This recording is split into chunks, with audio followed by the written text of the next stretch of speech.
ലോകത്തെ ഏറ്റവും വലിയ ഭൗമരാഷ്ട്രീയ തർക്കമാണ് യു.എസും ഇറാനും തമ്മിലുള്ളത്. പതിറ്റാണ്ടുകൾ നീണ്ട ആ തർക്കത്തിന് അല്ലെങ്കിൽ വൈരത്തിന് വിരാമം കുറിക്കപ്പെടുകയാണ്.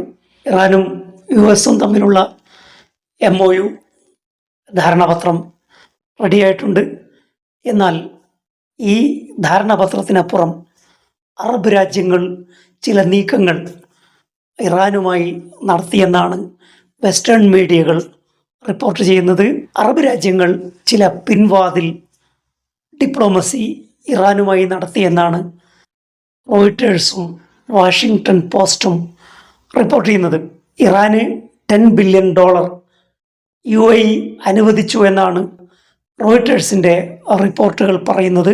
UAE ബാങ്കുകളിൽ ഇറാൻ്റെ മരവിപ്പിച്ച അസറ്റുകൾ വിട്ടു നൽകാൻ UAE ധാരണയിലെത്തിയിരിക്കുന്നു എന്നാണ് റോയിട്ടേഴ്സിൻ്റെ റിപ്പോർട്ട്. സ്വാഭാവികമായും UAE ഈ വാർത്ത നിഷേധിച്ചിട്ടുണ്ട്. UAE അറ്റാക്ക് ചെയ്യരുത് എന്ന ഒരു ഡിമാൻഡോടുകൂടി $3 ബില്യൺ ഓൾറെഡി അനുവദിച്ചിട്ടുണ്ടെന്നും $10 ബില്യൺ അവർ അംഗീകരിച്ചിട്ടുണ്ടെന്നും ഭാവിയിൽ ഇത് ഒരു $20 ബില്യൺ വർദ്ധിപ്പിക്കുമെന്നാണ് റോയിട്ടേഴ്സ് നൽകുന്ന റിപ്പോർട്ടുകൾ. ഇങ്ങനെ ഒരു ധാരണയിൽ എത്തിയതുകൊണ്ടാണ് മെയ് 4 ശേഷം ഇറാൻ UAEക്കെതിരെ ഒരു ആക്രമണവും നടത്തിയിട്ടില്ല. ഹോർമൂസിൽ അമേരിക്കൻ ഹെലികോപ്റ്റർ തകർന്നു വീണപ്പോൾ നടന്ന ആക്രമണത്തിൽ ഇറാൻ പ്രത്യാക്രമണം നടത്തിയിരുന്നു. ഖത്തറിനെയും UAEയെയും ഈ ഘട്ടത്തിൽ ഒഴിവാക്കിയിരുന്നു. ഖത്തർ ഇറാനുമായി ഒരു ധാരണയിൽ എത്തിയെന്നാണ് വാഷിങ്ടൺ പോസ്റ്റ് റിപ്പോർട്ട് ചെയ്യുന്നത്. ലോകത്തെ എനർജി പ്രൊഡക്ഷനിൽ മുഖ്യമായ പങ്ക് വഹിക്കുന്ന രാജ്യമാണ് ഖത്തർ. ഖത്തറിൻ്റെ അത്തരം പ്ലാന്റുകൾക്കെതിരെ ആക്രമണം നടത്തരുത് എന്ന ഒരു ധാരണ ഇറാനുമായി ഉണ്ടാക്കി. ആഗോള ഊർജ പ്രതിസന്ധി രൂക്ഷമാക്കി.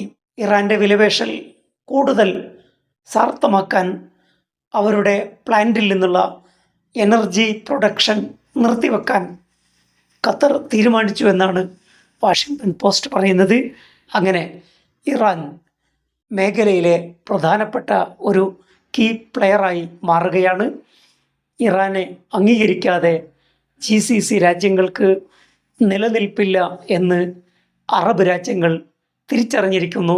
GCC രാജ്യങ്ങൾക്ക് അവരുടേതായ താല്പര്യങ്ങളുണ്ട്, മുൻഗണനാ ക്രമങ്ങളുണ്ട്. സാങ്ഷനുകൾ നീങ്ങുന്നതോടെ ഇറാനിൽ തന്നെ വലിയ നിക്ഷേപ സാധ്യതയാണ് വരുന്നത്.